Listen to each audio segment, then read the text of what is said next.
You will hear a new student, Stefan, talking to an assistant, Anna, at the student union about his membership. You now have 30 seconds to read questions 1 to 6.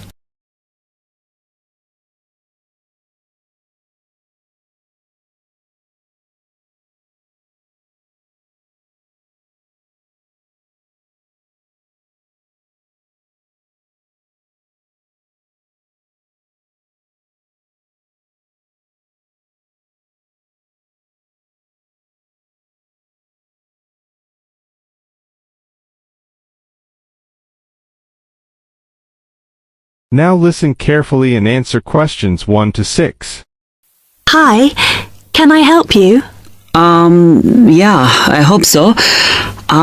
This is the first time I've been down to the union. I'm a new international student, and I just wondered what to do. Oh, right. Well, normally we ask international students to fill out this form, and we put your details on the wall by reception. Then other students can contact you. It's a way for everybody to get to know each other. It can be a bit lonely otherwise. Oh, I see. What's your name? I'm Anna, by the way. It's Stefan Unger. Okay, well, just write that there next to name and then fill in the rest. Right. What does it mean, degree program? Oh, just if you are an undergraduate or a postgraduate. Or maybe you're just here for a short course? I'm a postgraduate. Do I need to say what in? Not really. It's too much detail. But you should put your department so people who have the same interests or problems as you can get in touch. So I'm studying marine construction, so for department, do I put down the science faculty then? Just your actual department. That must be engineering, no? Oh, I see, yes. Then if you list what you like doing in your free time, not that we ever get any when we're studying, and maybe you can meet up with someone socially, or to join a club or something. Well, I like lots of things. Shall I just list them? My advice is to just put 1 or 2, like football and films or whatever. Otherwise, you'll get so many invitations, you won't get any time to work. Okay, I think I'll just list computer games, as that's my big interest. Oh. I haven't played football for ages. I may start to play once I get settled. Now, let's see. Next thing is languages. Yes, we find many of the international students get a bit tired of speaking English all the time. Sometimes they like to speak to someone in their own language. It's up to you. That is a good idea. I presume I don't need to put English down. Oh no, I put Italian and French. I can only speak German, my mother tongue. Okay, well that's fine. Just put that. What does accommodation mean? Is that my address? We're trying to find similarities between people, and some people live in hall, some are in flats, some are in bedsits. So it helps if you say. I'm in hall, though I'd like to be in a flat, but that won't happen till the end of the first term. Put where you are now. You can always change it later. Then finally, just put your phone number. I haven't really got one. I haven't sorted out a mobile yet. Well, it's going to be difficult for people to contact you then, isn't it? Why don't you put the union one and we'll take messages for you? Okay. It's 02950 659 003. Have you got that? Yes. Okay then. You now have 30 seconds to read questions 7 to 10.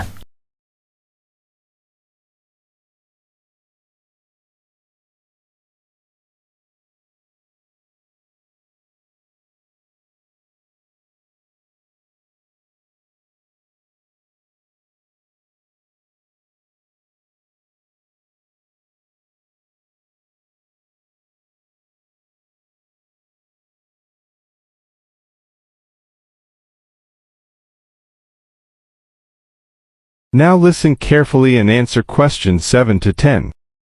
Oh, I had a couple more questions about the services you've got here. It says there's a photocopier here. Yes, you need to get a card from the shop, and then it's available to all students in the mornings. The union uses it after 1 p.m. Okay. I see also the union organizes loads of events.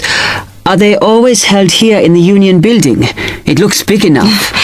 If you're interested in something, you should check the poster or our website. In fact, we normally use the Round Theatre opposite the conference centre for most events because the sound system is better. Right. I'll do that. Also, I wanted to hire a van. Can I do that through you? No. You need to present a case, really. They're not just available for hire to anyone. The president said we have to limit who is allowed to hire them. The person you need to see is the transport secretary. She's on the 2nd floor. Okay, thanks.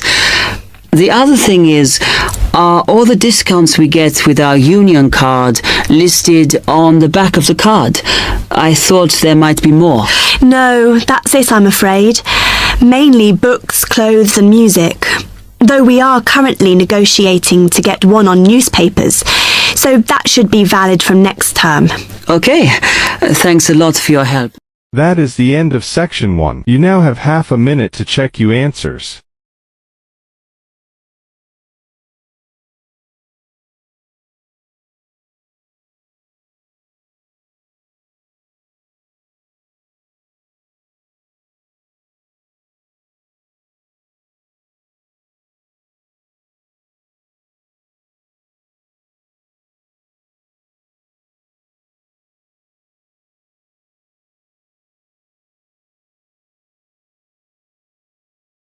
Now turn to Section 2.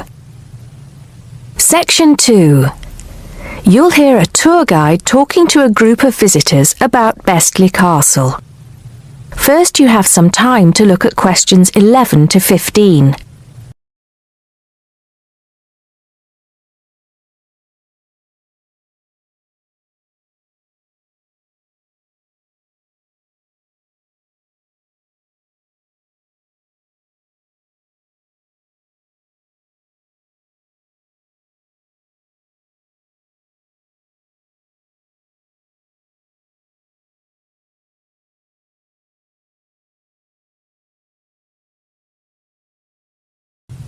Now listen carefully and answer questions 11 to 15. Welcome to Bestley Castle. It's nice to see so many of you here today. Before we go in, I'd like to tell you some information about the castle, the things to see and do, and the facilities available to you in the grounds. We'll do our best to make this a truly memorable visit. Now, the castle grounds are quite big, and we don't want you to get lost, so I'm going to give you an idea of the layout. At the moment, we are at the entrance, and immediately to our left is the Tourist Information Office. Go here if you need any questions answered. They'll be happy to help. And of course, behind the tourist office is the car park where the coach dropped you off. And he'll also pick you up from the same spot at 5 p.m. today. In front of us are the water gardens. If you stroll through, you get to the North Bridge, which is the entrance to Bestley Castle. Take your time and enjoy looking around the castle. There's a lot of history steeped in those walls. As you leave the castle via the South Bridge, you'll be greeted with the sight of roaming deer. During the day, there will be scheduled feeding opportunities where visitors can get involved. However, we do request that you do not feed the deer outside these times. To the right of the deer park is the Castle Museum, and behind that is our award-winning restaurant. It's a relatively new addition to the castle grounds, but is fast gaining a reputation for its food. Alternatively, you can choose to dine in the picnic area on the other side of the deer park. It's perfect for the family as it's next to the kids' play area and homemade ice cream hut. We hope that on your way out, you pop into the gift shop by the exit for something to remember us by. Before you hear the rest of the talk, you have some time to look at questions 16 to 20.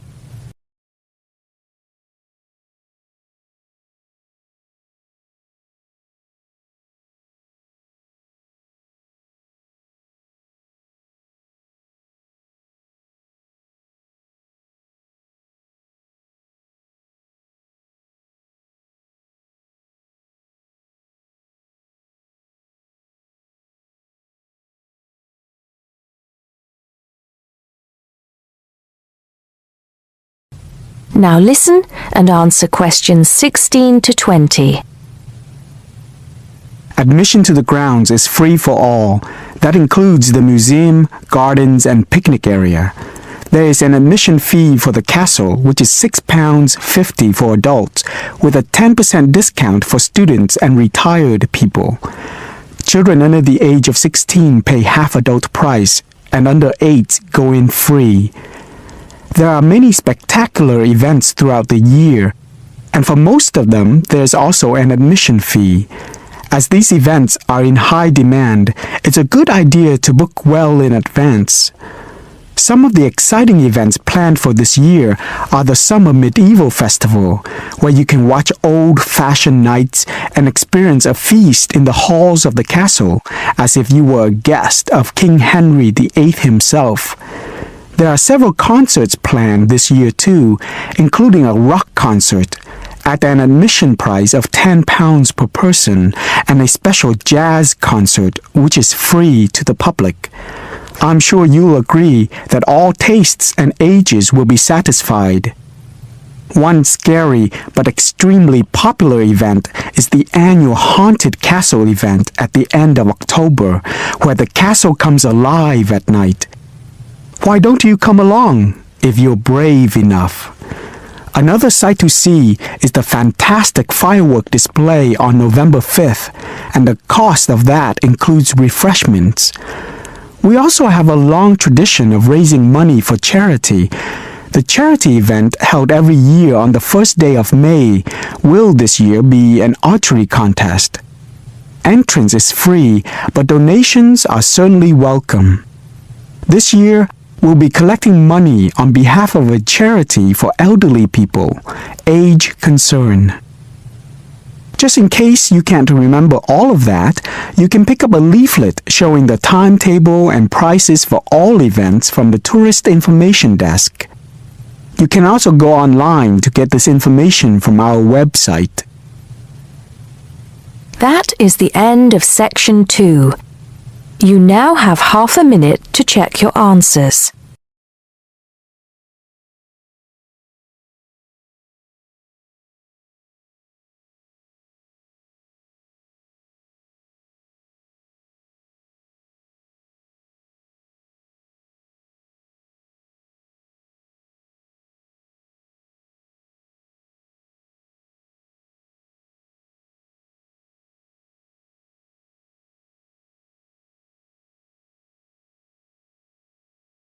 Section 3.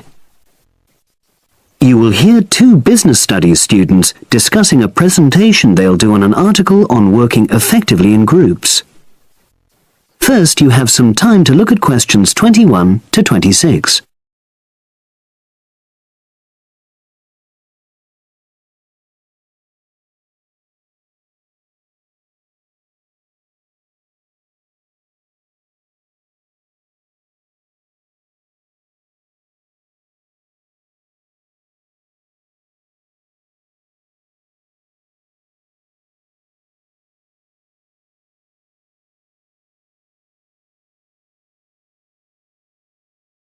Now listen and answer questions 21 to 26.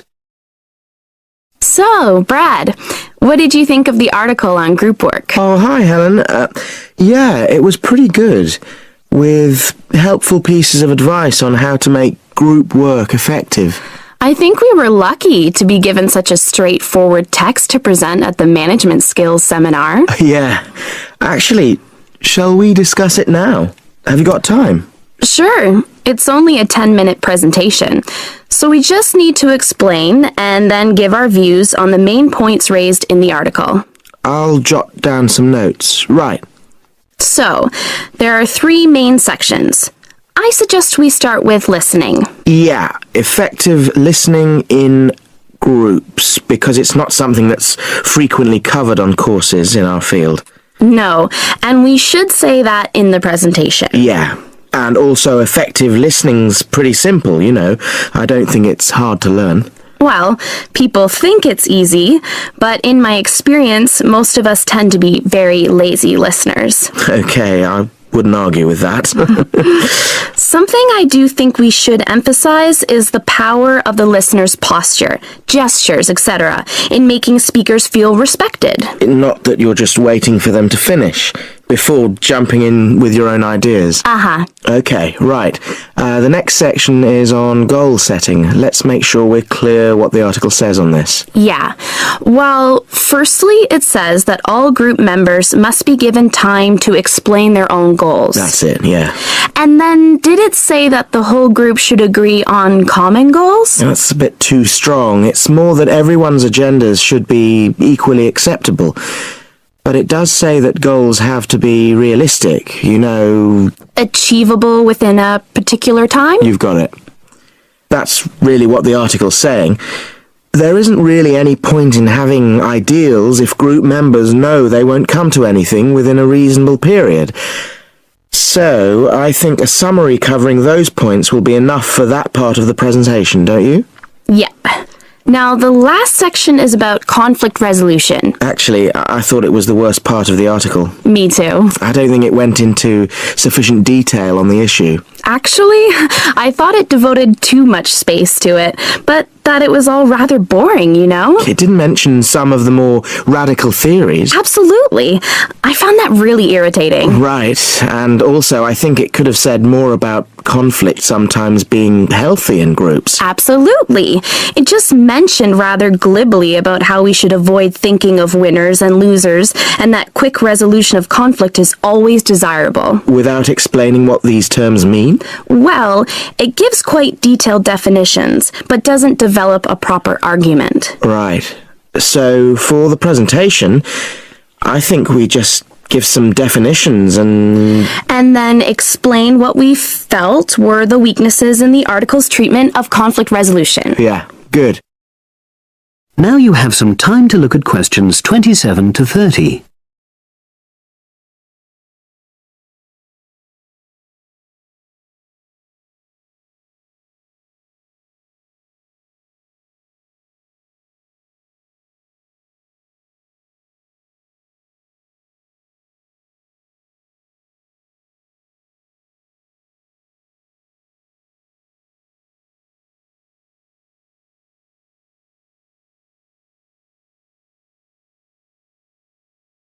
Now listen and answer questions 27 to 30. So, let's think about what we have to prepare for the actual presentation. Well, I suppose we'll use PowerPoint, but I'm hopeless at using it, especially if it has any visuals. I really have to look into doing a course on it because I know I'll need it in the future. Don't worry, I'm quite happy using PowerPoint and I'll put it together when everything else is ready. That's a relief, but yes, do that later. Okay, now, I heard the tutor saying we have to include some well-chosen quotations from the article. I'm not sure if we do. I'll email him to find out. No need, I can just have a look at the specs he gave us when he set the task. That'll be quicker. But the tutor definitely said we have to prepare a handout to go with the talk. I'm not really sure how we do that. Sarah did one last year. Who's she? She's doing the same option as me on marketing. I'll ask her advice on what to include. Great. So that just leaves the bibliography at the end. I suppose it'll mainly be articles. Yeah. So we'll just look on the web, and we can leave that till later. But we've been advised against that? Well, we could have a look through some journals in the library. I think we should start by looking through module handbooks. I think that'll give us some good leads. Yeah, you're probably right. So, that's all the topics. That is the end of section 3. You now have half a minute to check your answers.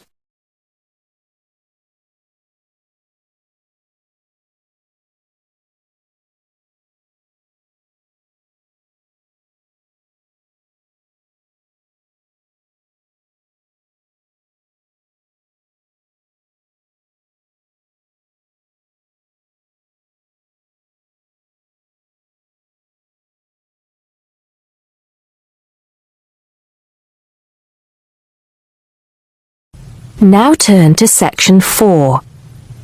Section 4. You'll hear a man giving a lecture on nuclear fusion.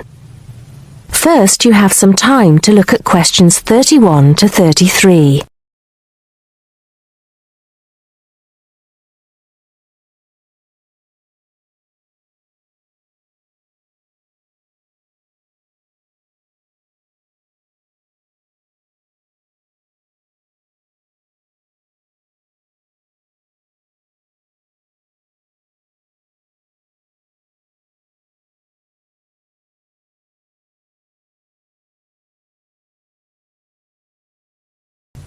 Now listen carefully and answer questions 31 to 33. I'd like to start by thanking so many of you for attending this, my first public lecture at this magnificent university. I'm going to be talking to you today about nuclear fusion. Before I proceed further, I would like to apologize on behalf of some of our newspapers for the sensationalist and hopelessly inaccurate articles that have been published on the subject over the years. I must confess that my own interest in the subject was actually stimulated by an article published more than 50 years ago in a popular Sunday tabloid with the impressive title, Power from the Sea. Today, most people would probably interpret such a title as an introduction to a discussion on the latest developments in renewable energy sources, such as wave technology or generating electricity from tidal flows. But back then, little, if any, progress had been made in these fields since the invention of the water wheel. As I recall, following coverage of the opening of the world's first commercial nuclear power station more than 50 years ago now, at Calder Hall in 1956, the article promised that we would have limitless, almost free electricity within 10 years. It claimed that we could do this using an isotope of water, deuterium, from the sea. This would be used in reactors to combine simple molecules of hydrogen to form helium, releasing energy in the process. Of course, this is different from the process of nuclear fission, which today's nuclear reactors use. I wouldn't like to say that the article I read as a boy was totally inaccurate. It's true that the concept of producing energy from nuclear fusion, essentially reproducing the reactions by which our sun and other stars produce energy, depends on fusing atoms of hydrogen, but the timescale suggested was hopelessly wrong. To this day, despite some very embarrassing false claims from scientists who should have known better, we have not been able to produce energy from nuclear fusion in a controllable way. Let me make clear what I mean by this statement, before some journalist in the audience gets hold of the wrong end of the stick. Yes, we have been able to fuse hydrogen atoms to produce helium and a release of energy, but the balance account has always been negative. We've always had to put more energy into the reaction than we've ever succeeded in getting out. We know the theory works, but we still do not know if we can get fusion to work for us and solve the problem of our energy needs. Before you hear the rest of the talk, you have some time to look at questions 34 to 40.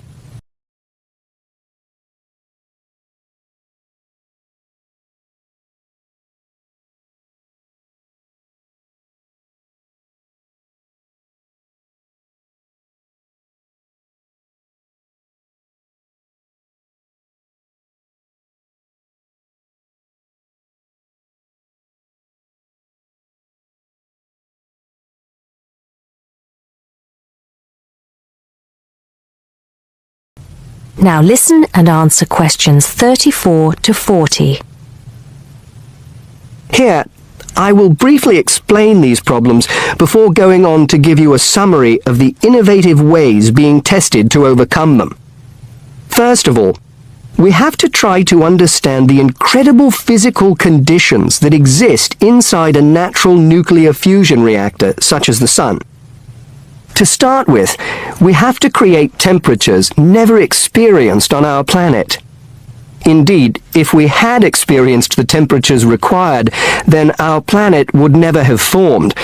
We have to generate temperatures of at least 100 million degrees Celsius in a carefully controlled environment before we can even hope to produce a fusion reaction.